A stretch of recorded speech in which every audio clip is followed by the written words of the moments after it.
Bienvenue dans Étoile du matin, peuple des dieux de partout dans le monde, vous qui êtes connectés en train de nous suivre. Nous sommes bénis de vous avoir, scotchés pour nous suivre ce matin. Et dans cette tranche de transformation, de cette tranche de notre croissance aussi, et surtout là où nous recevons des dieux une pensée pour notre journée, pour notre mois, pourquoi pas l'année. Alors, peut-être que tu es au bureau comme moi, je suis dans les studios de Sapad TV, peut-être que tu es aussi au bureau, peut-être que tu es dans la voiture, tu es en train de conduire, peut-être tu es en train de te reposer, tu es à la maison, et peut-être que tu es, je ne sais où, peu importe le lieu, nous vous saluons et nous vous disons bienvenue dans ce nouveau numéro de Étoile du matin. Alors, nous allons continuer avec le même thème que nous avions commencé et là nous sommes au 4e numéro et je crois que nous allons clôturer aujourd'hui parce que ça ne finira jamais, il faut le dire. Alors nous parlons d'un thème important que nous avions nommé « N'ayez pas peur, c'est moi ». Alors cela, c'est l'histoire que nous connaissons tous dans Matthieu. Nous connaissons bien évidemment l'histoire parce que nous en avons parlé déjà à 3 numéros passés où Jésus-Christ avec ses disciples. Jésus rejoignait ses disciples sur la mer, mais cette fois-là, en marchant sur la mer, il ne rejoignait pas sur la barque, dans la barque comme les disciples étaient dans la barque. Mais lui, par contre, il était en train de les rejoindre, mais en marchant par la mer. Sur la mer en fait, ce qui a suscité carrément la peur dans les disciples. Ils ont crié de fantômes, ils ont cru avoir vu un fantôme, cependant c'était leur sauveur. Vous voyez, des fois lorsque nous sommes dans des situations difficiles, lorsque nous voyons, même quand Dieu veut agir, nous ne savons pas le voir, on n'arrive pas à voir que ça c'est la main des dieux, ça ce n'est pas la situation qui nous détruit, mais par contre c'est le Seigneur. C'est-à-dire, la peur vient nous fermer les yeux, la peur nous rend carrément aveugles pour que nous ne comprenions pas. Alors, nous avons parlé de plusieurs points. Aujourd'hui, nous allons carrément finir avec cet enseignement. Je parlerai aujourd'hui du 4e point et puis je vais finir par le 5e point. Mais avant cela, je vais lire notre texte de base. Nous sommes dans Matthieu chapitre 14, verset 26 à 27. Il est dit, quand les disciples le virent marcher sur la mer, ils furent troublés. Ils dirent, c'est un fantôme. Et dans leur frayeur, ils poussèrent de cris. 27, Jésus leur dit aussitôt, rassurez-vous, c'est moi, n'ayez pas peur. Alléluia.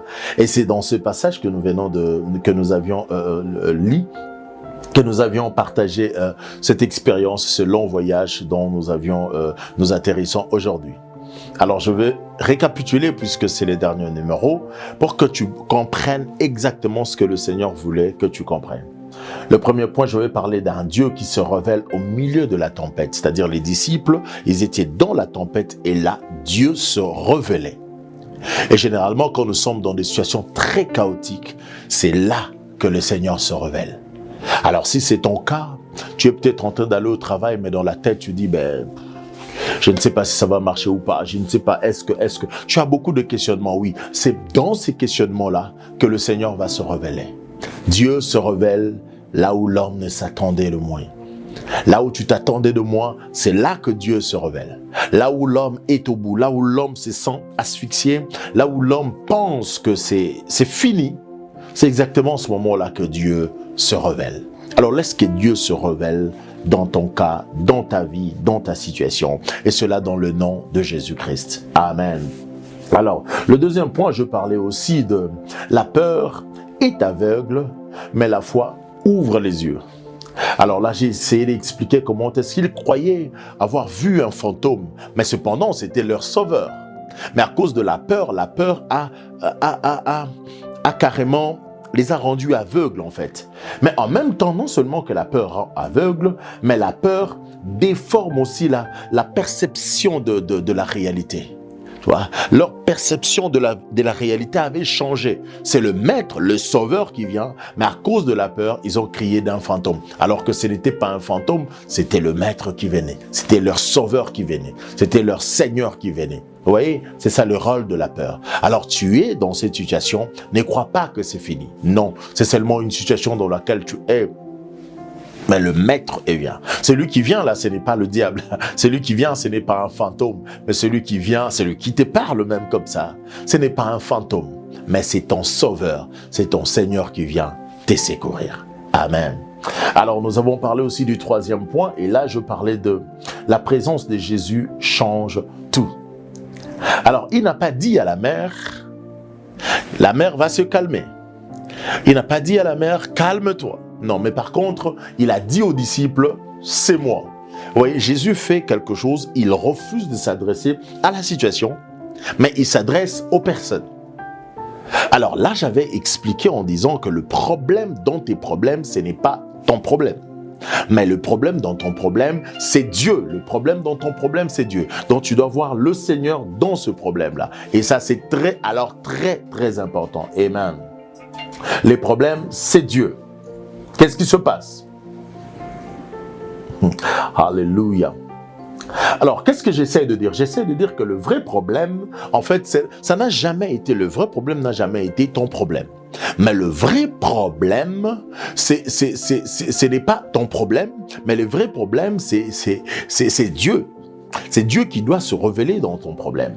Alors, qu'est-ce que j'essaie de dire par là? Je dis que, écoute, beaucoup de personnes pensent que lorsqu'ils sont dans des problèmes, et c'est fini, ils ne pensent qu'ils sont seuls. Non, tu n'es pas seul dans ce problème. La présence de Jésus ce jour-là, cette nuit-là, a suffi pour apaiser leur cœur. Il leur a dit, écoutez, rassurez-vous, c'est moi. N'ayez pas peur. Alors, le Seigneur vient te rassurer aujourd'hui pour te dire, n'aie pas peur. C'est lui. Peu importe ton problème, il est là. Tu n'es pas seul. Alors, je parlais aussi du quatrième point, je dis la peur rend inefficace le surnaturel. Alors là, d'emblée, je m'en vais te lire ce que j'ai pensé, ce que le Seigneur a mis dans mon esprit. En tant qu'enfant de Dieu, nous sommes appelés à fonctionner quotidiennement dans le surnaturel. Et pour cela, tu as besoin de la foi. C'est-à-dire, la vie surnaturelle, c'est notre quotidien, c'est notre vie de tous les jours. Nous sommes appelés tout le jour à vivre selon la foi. Ça, c'est notre vie de tous les jours. Alors, en tant qu'enfants de Dieu, nous devons comprendre cela, que nous sommes appelés à fonctionner dans la foi, et cela tout le jour, quotidiennement. Ce n'est pas extraordinaire pour un enfant de Dieu, alors que c'est quelque chose de naturel que nous fonctionnons dans la foi. Amen. Alors, qu'est-ce que j'essaie de dire encore? Matthieu chapitre 14, versets 28 à 29 dit ceci. Pierre lui répondit. C'est ici que je veux rentrer aujourd'hui, et puis je vais commencer aujourd'hui, et puis terminer cet enseignement. Pierre lui répondit, Seigneur, si c'est toi, ordonne que j'aille vers toi sur les eaux. 29, et il dit, viens. Pierre sortit de la barque et marcha sur les eaux pour aller vers Jésus. Alléluia. Vous comprenez, ils étaient nombreux dans la barque. Il n'y avait pas que Pierre, il y avait tous les disciples. Ils étaient eux tous là, mais un seul parmi eux a fait le choix dont je suis en train de parler ici. A fait le choix de ne pas rester concentré que sur son problème. Il a compris qu'en fait, les problèmes ici, ce n'est pas le problème. Pierre avait compris que le problème, en fait, ce n'est pas le problème. C'est-à-dire, notre problème, ce n'est pas les vagues, ce n'est pas la tempête. Mais notre problème ici, c'est celui qui marche sur les eaux, qui n'est pas un fantôme, mais qui est notre sauveur. C'est lui qui vient pour nous sauver. Pendant que les autres pleuraient, mais Pierre, lui, a marché sur ceux qui faisaient pleurer les autres. Je viens dire à quelqu'un, lorsque les autres seront en train de pleurer pour ce qui les arrive, toi, tu marcheras sur ce qui les arrive. Pendant que les autres penseront qu'ils sont dans un problème et que le problème-là le tue, le problème-là va le finir, que le problème-là va les exterminer, mais cependant, toi, de ton côté, tu verras que le problème-là, en fait, n'est pas un problème parce que tu auras ta foi, ton esprit, ton mental, tout fixé sur Jésus. Et du coup, Jésus, à son tour, va s'occuper de ton problème. Alléluia. Est-ce que nous sommes en train de comprendre ces choses? Pierre a dit au Seigneur, « Seigneur, si c'est toi, ordonne que j'aille vers toi sur les eaux. » Et le Seigneur lui a dit, « Viens. » Bien-aimés dans le Seigneur, ils étaient nombreux en train de vivre la même réalité. Qui avait empêché aux autres de dire ce que Pierre avait dit? Vous voyez, dans la vie, vous pouvez être tous dans la même situation, mais vous n'aviez pas la même lecture de la situation. Vous pouvez être tous dans la même situation, mais vous n'aviez pas la même compréhension de la situation. Vous pouvez être dans la même situation, mais vous n'aviez pas la même lecture de la situation. Pendant que les autres sont en train de mourir de ces vagues, de ces tempêtes, mais Pierre, lui, fait un autre choix.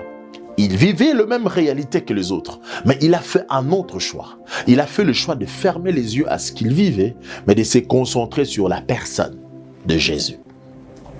Je viens dire à quelqu'un que lorsque tu te concentres sur la personne de Jésus, ce qui tue les autres, toi tu marcheras sur ça. Je viens dire à quelqu'un ce matin de relever ta tête, parce que ce qui te dérange ne te tuera pas. Ce qui te fait peur, il est possible que tu fasses peur à cela.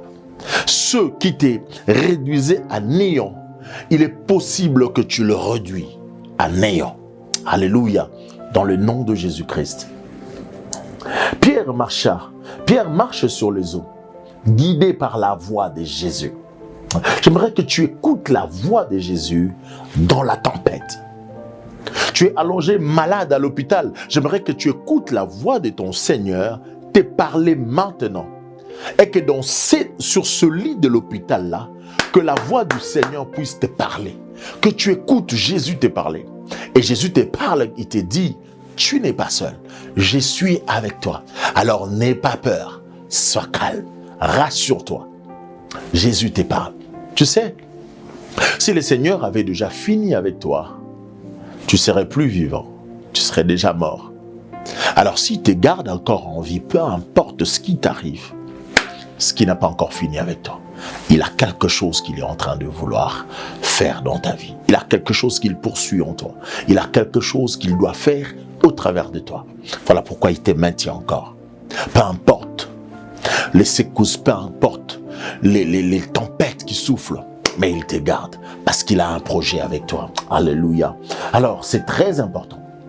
Guidé par la voix de Jésus, il a marché sur la mer. Aujourd'hui, guidé par la voix de Jésus, toi aussi tu vas marcher sur ce qui te dérange. Dans le nom de Jésus-Christ. Aujourd'hui, guidé par la voix de notre Seigneur qui te parle. Toi aussi, tu marcheras sur cette maladie. Tu marcheras sur ce problème qui souffle dans ta vie, ce célibat. Tu marcheras sur cette vie spirituelle instable. Tu vas marcher sur ça. Cette vie spirituelle, en même temps fragile, tu vas marcher sur ça. Toi, tu deviendras un chrétien fort. Tu deviendras un chrétien fervent. Tu deviendras un chrétien puissant au travail, à la maison, à l'université, partout. Toi, tu seras un témoin de Jésus-Christ. Et le miracle vont t'accompagner. Merci Seigneur. Alors je m'en vais clôturer. Quand tu entends, c'est moi, tu peux marcher là où tu ne pouvais pas avant. C'est ça, et ce qui est extraordinaire lorsque Jésus te dit « c'est moi », sache qu'en réalité ce n'est pas seulement une parole. Mais lorsque Jésus te dit « c'est moi », en réalité, c'est un pouvoir qu'il te donne de marcher là où tu n'arrivais pas à marcher. Lorsque Jésus te dit « ce moi », en réalité, c'est une dimension nouvelle qu'il apporte dans ta vie. Et cette dimension te fait faire des choses dont tu étais incapable de faire. Lorsqu'il te dit « ce moi », sache qu'en réalité, ce n'est pas seulement une parole, mais c'est un pouvoir qu'il dépose en toi pour que tu sois à mesure de faire des choses naturellement tu ne pouvais pas faire. Alors lorsqu'il te dit ce moi, c'est qu'il veut simplement te dire je te donne le pouvoir de guérir de cette maladie-là. Alors n'aie pas peur de ça. Je te donne le pouvoir de sortir de cette situation-là. Alors n'aie pas peur de ça. Lorsqu'il te dit ce moi, en réalité, il te redonne la force de croire en lui. Alléluia. La peur coule, mais la foi avance. Merci Seigneur.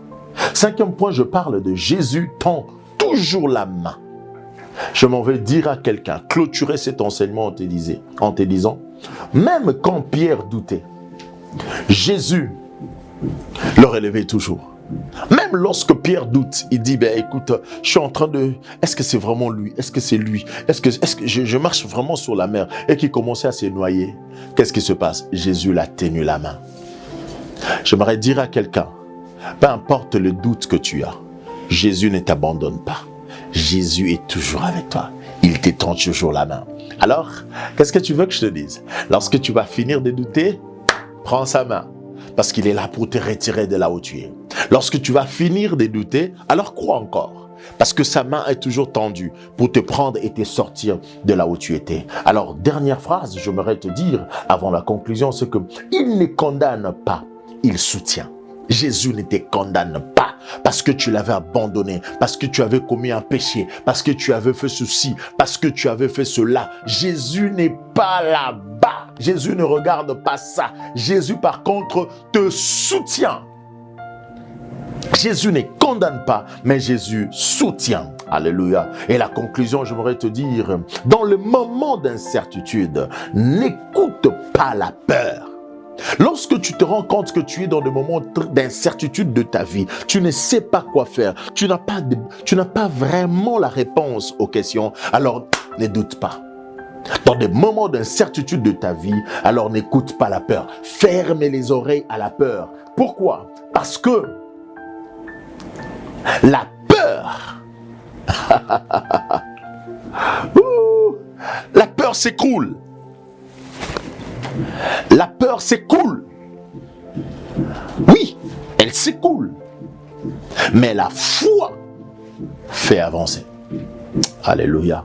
Lorsque tu es pendant des moments d'incertitude, je t'en conjure, bien-aimé dans le Seigneur, écoute Jésus te dire, n'aie pas peur. Écoute Jésus te dire, n'aie pas peur, c'est moi. Lorsque tu penses que c'est fini, écoute la voix du Seigneur qui te dit, c'est moi, n'aie pas peur. Je viens répéter cela. Lorsque tu penses que tout est fini, écoute la voix de Jésus qui te dit, n'aie pas peur, c'est moi. Et surtout, n'oublie pas, la peur s'écoule, mais la foi avance. Lève-toi, avance et sois vainqueur. Au nom de Jésus. Amen. Que le Seigneur vous bénisse. Bye.